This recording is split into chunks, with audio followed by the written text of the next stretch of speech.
16 and Away from Home by Arleta Richardson. Chapter 9, An Error in Judgement. January 7th, 1890. We are back after a wonderful Christmas at home. SJ's aunt and uncle are delayed back east, so we are still under Letty's care. It was easier to leave home this time. We really looked forward to coming back to school. Where did I leave my mittens? Downstairs in the hallway, Sarah. Letty's voice came from outside our open door. I put them on the hall tree. Thank you, Letty. Come on, Mabel, we're going to be late. We rushed out the door, bundled against the cold. From the looks of things so far, it's going to be a long winter, I said, shivering. We won't be walking to school through the woods until spring unless we take a shovel with us. We hurried along in silence for a while. Why do you suppose Letty never calls you Sarah Jane? I wondered. She hasn't since the day we came. I suppose she thinks it's a waste of words, Sarah Jane replied. I'm surprised she doesn't call me Jane. That has only one syllable. I've noticed that Letty doesn't waste much of anything. When we opened the big front door of the school, we found the students milling about in the corridor instead of going into the classrooms. I thought we were late, Sarah Jane said. What's everyone doing out here? Molly hurried over to us. Something is wrong with the heating system, she reported. The building is so cold that Mr. Kingman says it wouldn't be practical to stay. We have a whole day free. Oh my goodness, I exclaimed. What do we do with such unexpected riches like that? Besides study, that is. I'm sure you'll think of something useful, Clarice put in. Don't you have some unfinished chores somewhere? I had already decided that her remarks weren't worth answering, so I started to walk away. But Clarice wasn't finished. Some of us are going down to have our ears pierced. I don't suppose you'd be brave enough for that kind of wickedness, would you? She looked at all three of us this time. Then, with a haughty smile, she walked off with her friends. Do you think she means it? Sarah Jane asked. Where would she go? The only place I know is the dry goods store, said Molly. There's a lady there who will pierce your ears if you buy some little gold earrings. A lot of the older girls have had it done, but I don't know anyone in school who has.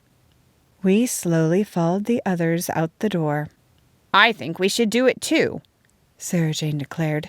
Do you want to? I will if you will, Molly answered. They both looked at me.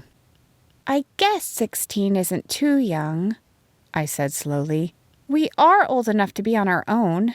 Maybe we should take our books home and tell Letty why school is out. Then we could go. I wasn't sure about the wisdom of what we were planning, and I thought perhaps they'd change their minds if we put it off a while. All right, Molly said. Come right back to my house as soon as you see Letty. We'll show Clarice that she isn't the only brave one around. We promised and then turned toward home. I can't figure out why Clarice aims all her little barbs at me, I said. Why doesn't she pick on you once in a while? Because she knows I would kick her in the shins, Sarah Jane answered calmly. Don't think it hasn't crossed my mind, I replied. I keep thinking I should find a soft answer, but instead I end up with no answer at all, getting more put out with her by the minute. If it weren't for her superior attitude, I might not have the nerve to get my ears pierced. That's one thing I never thought to ask Ma if I could do. We can make our own decisions now, Mabel. We don't have to ask permission every time we leave the house. One part of me agreed, and the other part remembered the day I'd made my own decision to wear my good dress to school. Somehow, pierced ears seemed to be even more permanent than the ink stain on my dress had been. Letty, we're back, Sarah Jane called when we entered the house. There was no answer, and the house seemed strangely silent. Letty? Where are you? We pushed open the door from the dining room and went down the few stairs to the kitchen. It was empty. It had occurred to me that it might be well to ask Letty's advice before we left. She is probably still upstairs, I said. Let's go put our books away. But Letty was nowhere to be seen.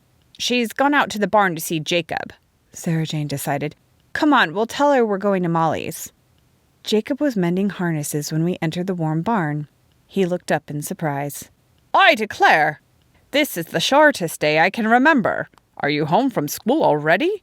Yes, I laughed. But not because the day is over. There was no heat at school, and there's no Letty in the house. Do you know where she is? Letty? I expect she's gone on an errand. Did you need something? Just tell her where we're going. We'll be at Molly's.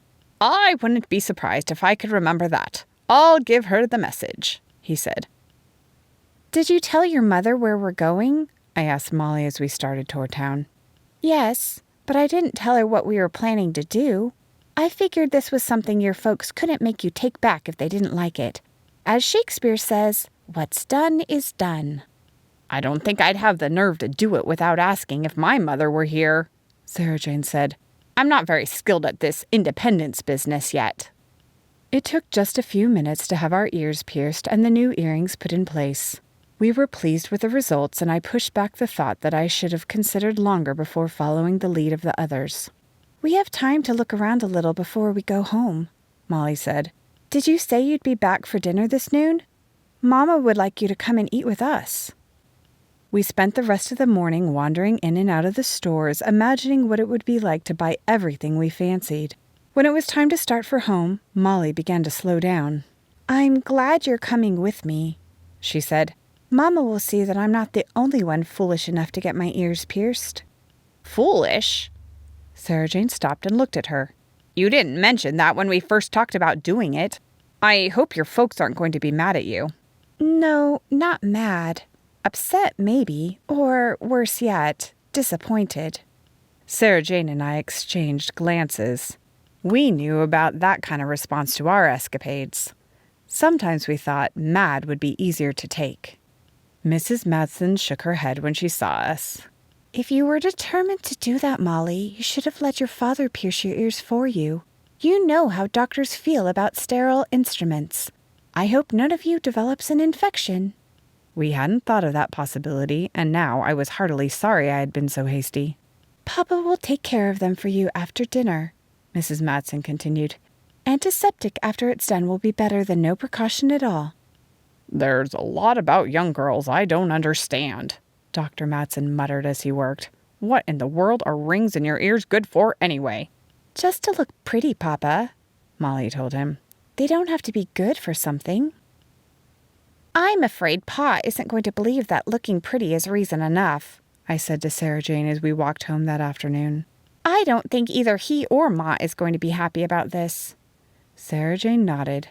I was thinking the same thing. But if we don't wear the earrings at home, maybe they won't notice the holes.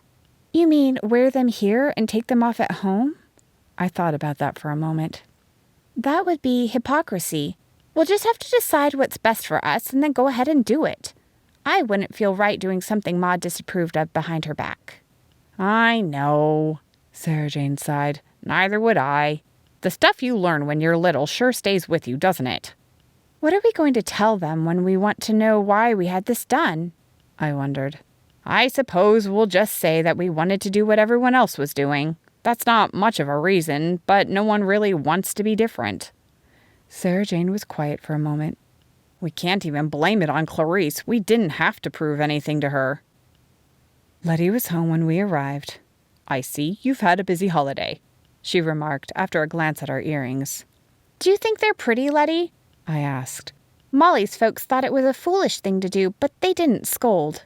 I'd say you were old enough to make your own mistakes, Letty replied. I don't think Ma's going to be that calm about it, Sarah Jane said. She'll be more likely to call it a gross error in judgment. I nodded. And since there's nothing they can do now, they'll just have to say, tisk tisk, every time they think about it. Well, this is one mistake we can make only once, if there's any satisfaction in that, Sarah Jane said. You'll find others, Letty predicted dryly. The year isn't half over yet. End of chapter 9.